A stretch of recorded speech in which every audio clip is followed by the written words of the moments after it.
नमस्कार, जय हिंद।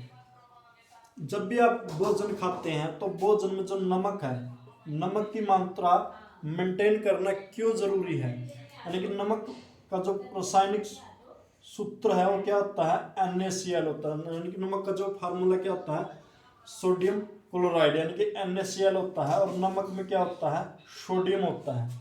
तो जो सोडियम है इसकी मात्रा हमारे शरीर में मेंटेन करना काफ़ी ज़रूरी है, क्योंकि यदि हमारे शरीर में नमक की मात्रा है या सोडियम की मात्रा मेंटेन नहीं रहेगी तो इसकी वजह से हमारे शरीर में काफ़ी रोग हो सकते हैं।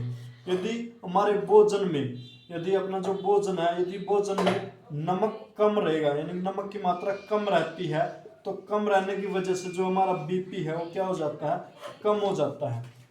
और यदि BP कम रहेगा तो उससे क्या होती है, वीकनेस आ जाती है बॉडी में। और साथ साथ में वीकनेस आने की वजह से चक्कर आना प्रारंभ हो जाते हैं। और जब भी बंदा चलता है तो क्या होता है, उसकी बॉडी में चक्कर आना आम बात हो जाती है।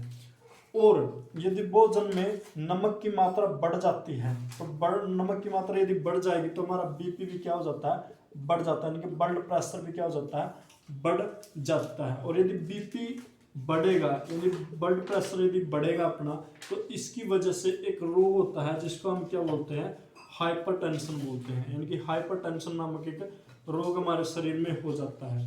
और यदि हाइपरटेंशन हमारे शरीर में हो गया, यानी किसी व्यक्ति का लगातार BP बढ़ता जा रहा है, यदि उसका कंटिन्यू BP हाई चल रहा है, तो हाइपरटेंशन होने के बाद क्या होता है, धीरे धीरे उसके ऑर्गन है, यानी कि उसके जो शरीर में अंग है वो डैमेज होना स्टार्ट कर देते हैं। और हाइपरटेंशन की वजह से क्या हो सकता है, सबसे पहले क्या हो जाता है, हमारा हार्ट फेलियर हो सकता है।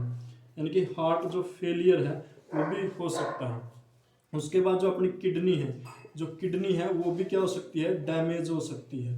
उसके बाद क्या हो सकता है, जो ब्रेन है, जो अपना ब्रेन क्या क्या हो जाता है, हैमरेज हो सकता है। या फिर कह लो जो अपने ब्रेन का प्रॉपर वर्क न करने की वजह से हमको अदरक का झटका लग सकता है, यानी कि पैरालिसिस भी हो सकती है। तो ये सभी की सभी बीमारियां किसकी वजह से होती है, हाइपरटेंशन की वजह से होती है।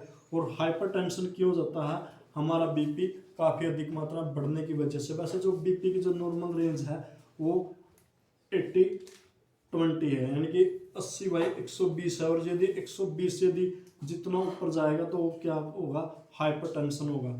मतलब 150 से यदि आपका कंटिन्यू ऊपर रहेगा तो आप किसके मरीज हो चुके हो, हाइपरटेंशन के मरीज बन चुके हो। और हाइपरटेंशन को दूर करने के लिए प्रॉपर आपको लगातार मेडिसिन लेनी पड़ेगी जब तक आपका ब्लड प्रेशर कंट्रोल ना हो सके। और इसको कंट्रोल करने का सबसे एक आसान तरीका क्या है, आपके भोजन में प्रॉपर नमक की मात्रा होनी चाहिए। यानी कि नमक की मात्रा प्रॉपर होनी चाहिए। और नमक में क्या होता है, सोडियम होता है। और सोडियम हमारे शरीर के लिए हानिकारक भी है और लाभदायक भी है। और ये महत्वपूर्ण खनिज लवण भी है।